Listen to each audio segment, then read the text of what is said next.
ጽድቅን ፈልጉ፣ የእግዚአብሔር መንግስትን ፈልጉ፣ ሁሉ ይጨምርላችኋል። ሁሉ ሁሉ ማለት ነው። ሁሉ ይጨምርላችኋል።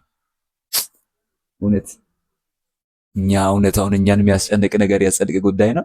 እውነት የእግዚአብሔር መንግስት ጉዳይ ነው።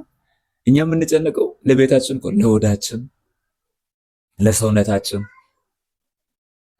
እውነት በጌታ በኢየሱስ ክርስቶስ ስም እውነት ጭንቀት ከህይወታችን የተመታ ይሁን። እውነት ጽድቅ፣ የእግዚአብሔር መንግስት ጽድቅን እንድንፈልግ አፍታይታችን በኢየሱስ ስም ክፍት ይሁን።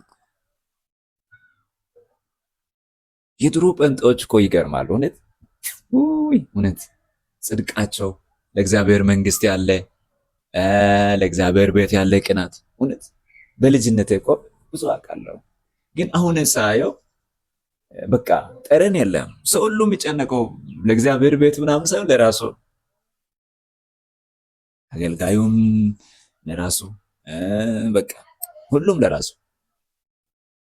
ጭንቀት በጌታ በኢየሱስ ስም የጭንቀት መንፈስ የተመታ ይሁን። በቃ ይመታ በኢየሱስ ስም።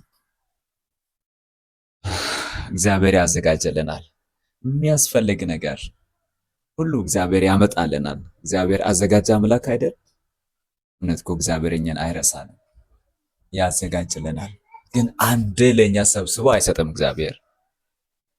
እኛ ስንደርስ ነው ለእኛ እግዚአብሔር የሚሰጠው። ስንደርስ ይሰጣል። አንድ ሁሉ እግዚአብሔር ሰብስቦ ቢሰጥ እኮ እኛ አንችልም።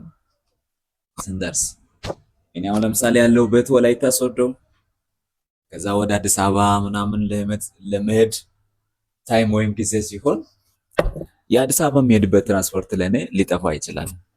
ግን በሰዓቱ እግዚአብሔር ያዘጋጅልን።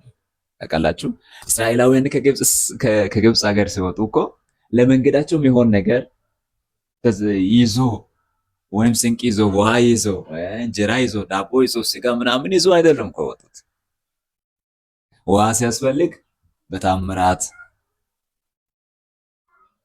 እንጀራ ሲያስፈልግ በታምራት፣ ስጋ ሲያስፈልግ በታምራት።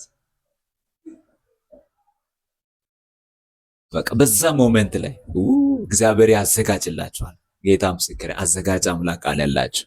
ዶንት ወሪ ፎር ኤቭሪቲንግ፣ አትጨነቁ። በቃ ያዘጋጅላችኋል።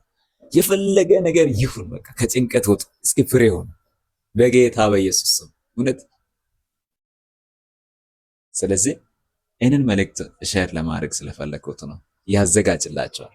ምን በቃ ያዘጋጅላችኋል። በእግዚአብሔር እመኑ፣ በእግዚአብሔር እመኑ፣ በእግዚአብሔር ቃል ታመኑ።